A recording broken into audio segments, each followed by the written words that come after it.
So what made you sought after this fight with Canelo? Canelo's a great fighter. You know, he's respected. I'm a fan of Canelo. And like I said before, Canelo is the last of the great fighters that's available to fight. Canelo's at 168. It's a big task, but I'm always up for it. Big risk, big reward. And I want to be the first ever boxer to be a three-weight undisputed world champion. Talk to me about like the business of this fight, because it's live on Netflix. This is your first time fighting on Netflix. Right. How does this fight come together as opposed to like typical fights that you've had in the past? Well, it's all the same. You know, at the end of the day, you got the promotion, you got the network coming out, and they shooting you, and they promoting the fight. It's just, you know, on a different network. This is the best fight in boxing, bar none. You know, we've got two of the best fighters in the world, and Terence Crawford trying to do what no other's done before, a four division world champion, and, you know, jumping up from light middleweight now to super middle, trying to achieve the unachievable against Canelo Alvarez, who is pound for pound. Can he do it? I think he can. I think that this guy creates history. Terence Crawford is that good. Canelo has been put on notice by Spencer Oliver, who believes the toughest challenge of his career is right around the corner. Oliver sees Terence Crawford embarking on a dangerous path, one that could either crown him as a legend or break him completely. Even Eddie Hearn, the very promoter who once stood firmly in Canelo's corner, is now siding with Crawford. Hearn explained, "If Crawford chooses a fight with slick movement and elusive boxing, I think he'll find major success." That statement alone speaks volumes. It's not just hype. For a seasoned promoter like Hearn to point out Canelo's struggles against a crafty, cunning style is a major red flag. Crawford has the tools to turn this into a nightmare, forcing Canelo to chase shadows all night long. Hearn's shift signals something bigger. The impossible is starting to look possible. With his change of heart, the fight has taken on a new intensity. And while many view it as a clash between two stars in the twilight of their careers, Hearn cuts to the real issue, the weight factor, which would decide everything. Great fight. I mean, it's two guys that are coming towards the back end of their careers, but two legends, pound for pound legends of the sport. A fascinating fight between two guys with tremendous ring IQ. I guess the big conversation is how the weight will affect Bud and how he will respond to the size. You know, we got a situation where in Los Angeles, Crawford didn't look that big against the 154. In fact, I thought Madrimov looked the bigger, the stronger guy in that fight. I thought it was a very, very close fight, that fight. Now you're going up two divisions at 168 for Canelo Alvarez, who is, you know, a pound for pound legend of the sport. Against Skull, he didn't look great. You know, the movement didn't look great. I didn't think his legs looked fantastic. The last test of his abilities was a physical leap. Hearn also reminded the audience that, at 154, Crawford didn't even appear that large.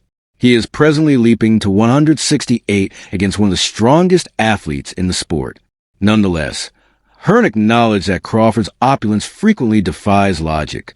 The outcome of this fight will determine if skill alone can overcome size. Hearn continued by talking about the underlying risk. The real danger is what Crawford does when the super middleweight starts to get shots. That is the real $1 million factor, he added. Gets hit, that's really the $1 million question. How can he hang at 168? When you spend time with both of them, they're both so confident, you actually can't see him losing. Bud talks a brilliant game, and he's walk the walk continuously, and he has probably the best boxing IQ in the game.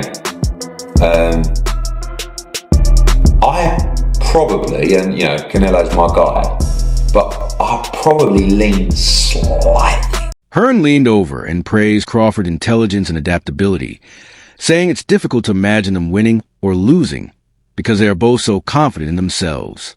Hearn claimed that even though he had always favored Canelo after this unusual event was made public, he had a slight predisposition against Bud. These days, Crawford is well respected. Evidently, Hearn agreed with the opinions expressed by the majority of fans. Even though Canelo was the obvious favorite, he didn't stop there. I think Canelo will be a favourite going in, but it wouldn't surprise me at all if Crawford could do it. Hearn made it apparent that an upset would not surprise him. Before he ever enters the ring, Crawford has demonstrated that names and odds are irrelevant. The Hearn conflict is not centered on the supporters. The question is if Crawford can transform boxing by meeting people's expectations. Crawford's assertions confirm that he is the sport's most dangerous outsider. Hearn continues to worry about the altercation. He contributed to Canelo's defeat by Dimitri Bible. Crawford might use this model. He explained. Interesting. I think Bivol really did set the blueprint of how to beat Canelo Alvarez. You know, what you do is you're slick, but you throw punches in bunches, you move into range, bomb, bomb, bomb, out of range. You do it again, because Canelo's not that active. He doesn't throw a lot of punches, and he hates movement, hates it. Crawford's got, that's, you go, Crawford, to be honest, Crawford's got to probably make it a little bit of a stink. Hearn believes that Bible's deft maneuvers, strong strikes, and steady tempo disappointed Canelo. Crawford does a commendable job. If he forces Canelo to flee, he will take over the fight. It was clear what Hearn was attempting to say. If Canelo hasn't changed since that defeat, Crawford will put him in the same predicament. In this battle, Canelo will demonstrate his ability to learn from his failures. Hearn emphasized the importance of the initial rounds. He believes Crawford is ready to take the initiative right away. You just got to go in there and just win rounds. And I think Crawford will win rounds in those fights. Oh, yeah, definitely. Especially the early rounds. So Canelo may have to do something and try, because he's not that active. I don't think he really wants to work that much. Hearn believes Crawford's quickness and accuracy will allow him to win rounds before Canelo settles down. Playing catch-up causes a lot of stress for a boxer like Canelo. Hearn said in closing that Canelo might have to fight against momentum and time if he manages to acquire an early edge. The opening few rounds may tell the entire story of the fight. Sergio Mora, an American boxer, also discussed how the fight narrative outside of combat is evolving due to financial gains and changes in look. According to him, a person's appearance can be just as important as their skills. Crawford is a smaller fighter, but the more this fight goes, it's more 50-50, and more people are starting to respect this man because he's been posting social media. He looks bigger. He looks like a muscular fighter, not like an out-of-shape lightweight or welterweight coming up in weight. He looks like a legitimate, muscular, middleweight type fighter. I love the fact that he's actually marketing himself, getting great sparring, the running, the videos, and just, he looks like a beast, man. So I love everything he's doing to promote this fight and to show everyone I'm not the smaller man here. It's going to be an equal size fight when it comes to physical. Crawford has hushed skeptics by appearing to be a natural middleweight. Given his size, Mora claims that the practice video, raw body, and trainings all convey conflicting meanings, which is why he won't enter. This new perspective reinforces the notion that the fight is now being waged on equal terms. Mora believes that because Crawford's body and mind are already set for the battle, this fight is much more unexpected. Sergio Mora worked much harder to influence Crawford. He focused on Crawford's weight increasing connection to athletics this time. The shape of the gastrus wrist and strained ears is more complex than first glances suggest. It works well and lasts a long time.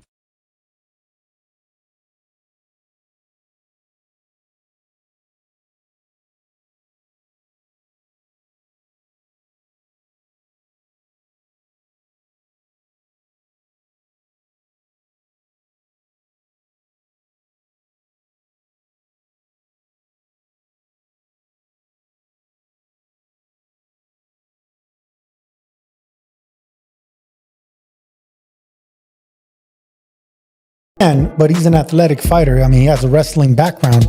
I think he put on the right muscle. He's not soft in the midsection.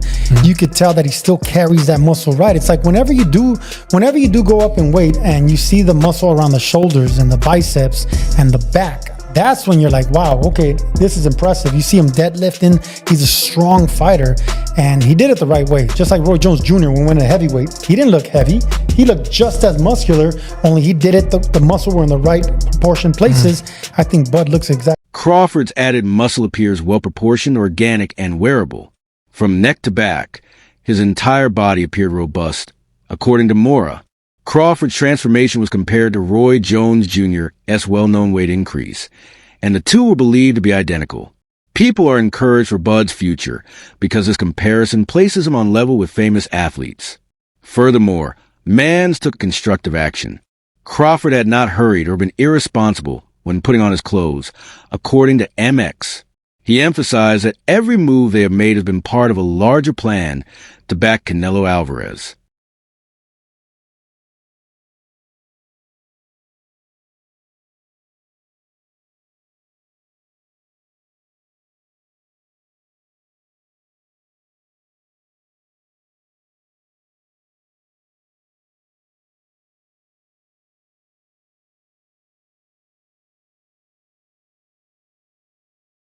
Looks physically spectacular. He clearly has put on the weight in the right way. And this is not the case of a guy having a couple of months to get up to 168 pounds. He has basically been preparing for this moment for the better part of a year. Like, he knew that it was Canelo Alvarez or bust. So he's going to come in, I think, looking strong. Crawford's physique, according to Mana, demonstrates how he meticulously plotted his ascent during the preceding 12 months.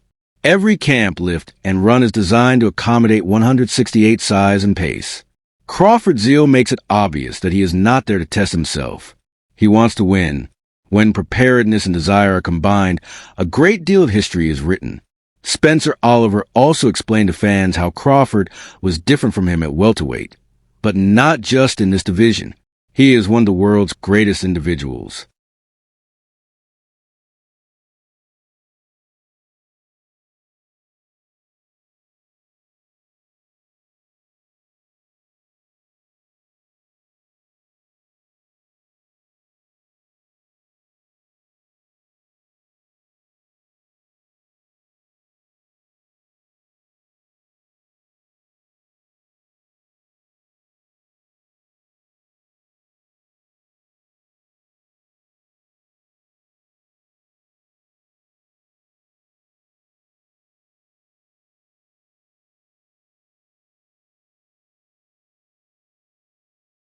So I've always said it. I think that he lives with any welterweight. His best weight really has been at welterweight.